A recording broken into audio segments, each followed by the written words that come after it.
Hello there everybody and happy Video Monday, Teshia here.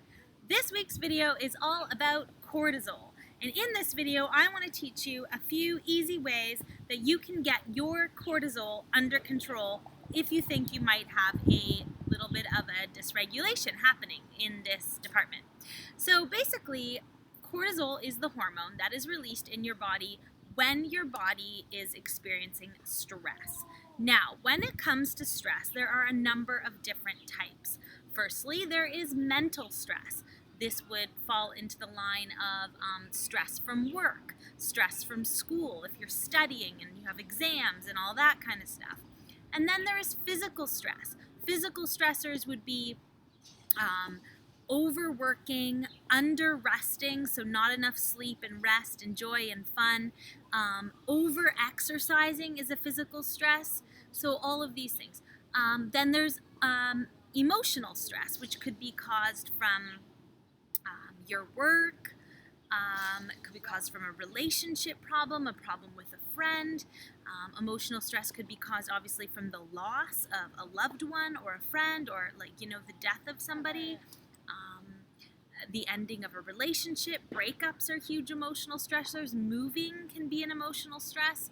So, and then there's also nutritional stress, which people often forget about. And types of nutritional stress would come into the form of a heavy processed food diet that is lacking in vital nutrients, a diet that had a lot of alcohol, a high caffeine intake, would be a form of nutritional stress. Super low carb diets can be nutritional stressors. Low calorie diets for too long can be nutritional stressors. So all of these things.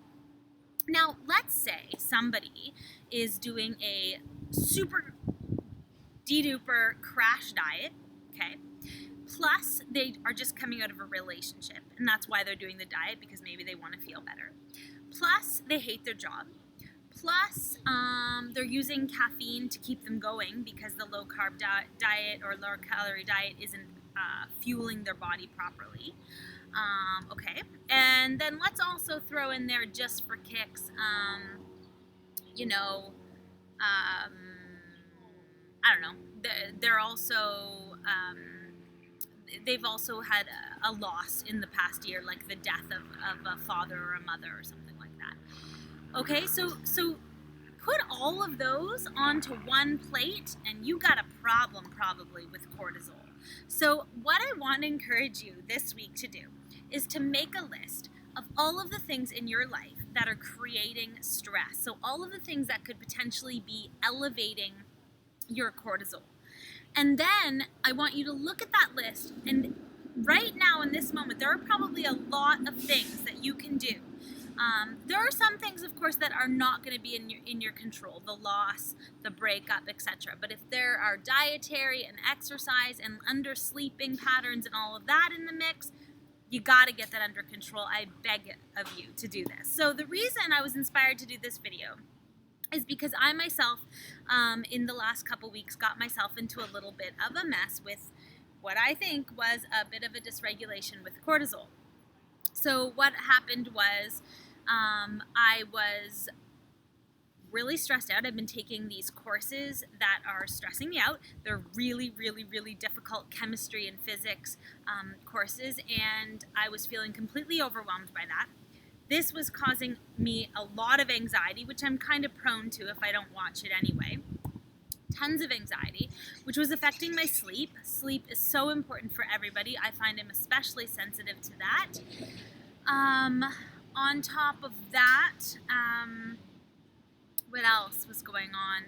Oh, I was drinking more caffeine than normal, for sure. I was kind of crutching on it to keep focused while I was studying, to keep going, etc. So there was a bunch of things that I kind of was just piling, and then all of a sudden it got a little bit out of control. And the way that you might know cortisol is has been elevated is a number of things. You could be experiencing a lot of lethargy throughout the day. You could be experiencing insomnia.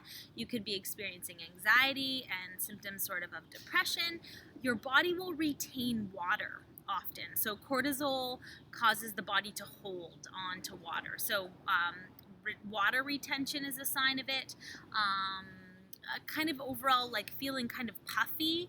So this is kind of what I was experiencing, and I thought about it, and I did my list, which I do regularly, of all the things, and then I started to tackle them, and it was so amazing what happened. So first of all, my mom helped me with something. Thank you, Mama.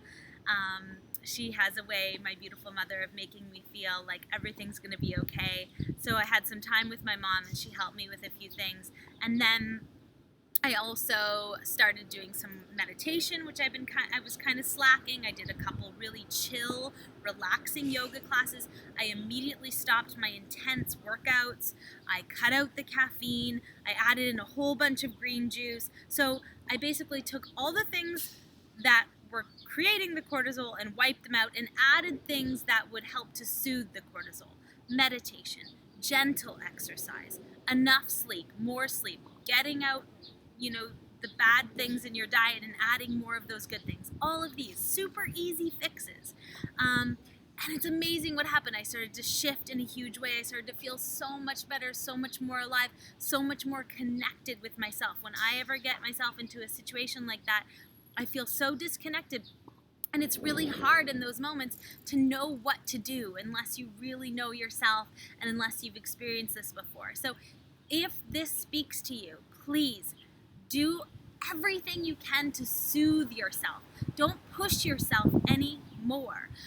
Another thing that happened to me is as soon as I started to feel better, as soon as my breath was getting deeper, as soon as I was starting to feel more alive, this is kind of weird, but I started to pee, and I kept peeing and peeing like 6 times last night.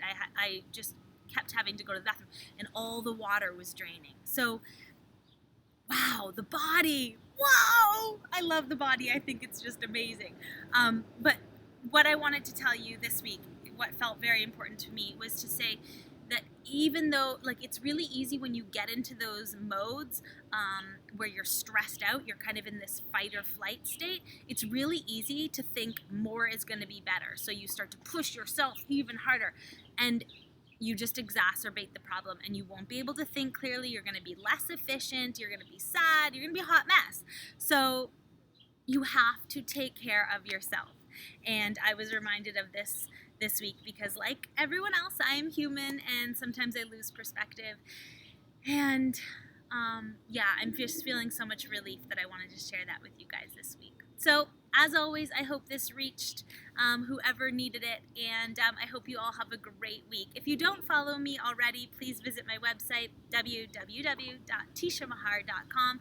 Also, I have a really wonderful online community via my Facebook page, Teshia Mahar and the Home of Living Lives, so you can always send me a message there. I am available to do consultations. I love to do them. I'm heading home right now to do one over Skype. So if this interests you at all, please don't hesitate to send me a message, info@teshiamahar.com. Have a great week, everybody. Happy Video Monday, and please, today, de-stress. If you're feeling stressed out, do your list and start to tackle it. Bye, guys.